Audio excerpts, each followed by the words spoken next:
Crime world প্রতিদিন দুপুর 12টায় শুধুমাত্র আর+ গোল্ডে। বিশ্বের বৃহত্তম প্যানক্রিয়াটিক টিউমার অপারেশন করা হলো আইরিস হাসপাতালে। বিশাল এই টিউমারের আকার হলো 40 সেন্টিমিটার বাই 20 সেন্টিমিটার। প্রায় 4 কেজি ওজনের এই টিউমার ছিল এক বাংলাদেশি ছাত্রী ইফরাত নাহারের অগ্নাশয়।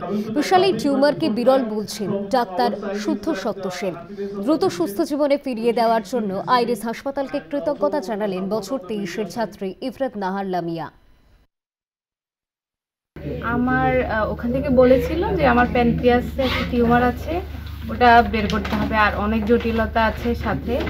তো আমার একদমই বিশ্বাস ছিল যে আমি ডক্টর শুদ্ধ সত্য সেনের কাছে আসলেই আমি ঠিক হয়ে যাব, এতটুকু বিশ্বাস নিয়ে এসেছি এবং সেটাই সফল হয়েছে। আমার বিশ্বাস, আমি বিশ্বাস যেটা করেছি সেটাই হয়েছে। আমি এখন পুরোপুরি সুস্থ আছি এবং কদিন পরেই বাড়িতে চলে যাচ্ছি।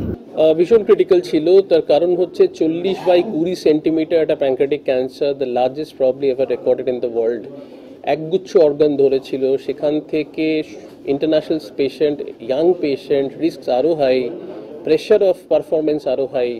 অনেকগুলো অর্গান বাদ দেওয়ার কথা ইন্টারন্যাশনাল সার্জনসরা বলেছিল, বাট আমরা সব অর্গান বাঁচাতে পেরেছি। 80% প্যানক্রিয়াস বাদ দিয়েছে, টিউমারটা বাদ দিয়েছেন, বেস্ট পার্ট এটা R0 রিসেকশন, টিউমার রেসিডুয়াল কিছু রেখে আসিনি, অ্যান্ড আমরা আইসিইউতেও পাঠাইনি, ব্লাড লসও খুব একটা হয়নি। So it was A miraculous thing. সুন্দরভাবে ডক্টর সেন লিড করছেন এবং সুন্দরভাবে সার্জারিটা শেষমেশ হলো।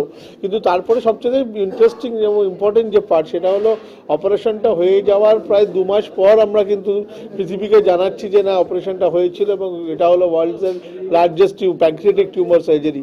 সেটা কিন্তু আমরা ওয়েট করলাম যে পেশেন্টের কী অবস্থা হয়, সে কীরকমভাবে বাড়ি ফিরে যায় এবং তারপরে তার জীবনযাত্রা আবার নর্মাল হয়ে যায় কিনা, সেই সব হওয়ার পরে এনশিওর করার পরেই কিন্তু আমরা পৃথিবীকে বা মিডিয়াতে এবং সবাইকে জানানোর মতন জায়গায় এসেছি।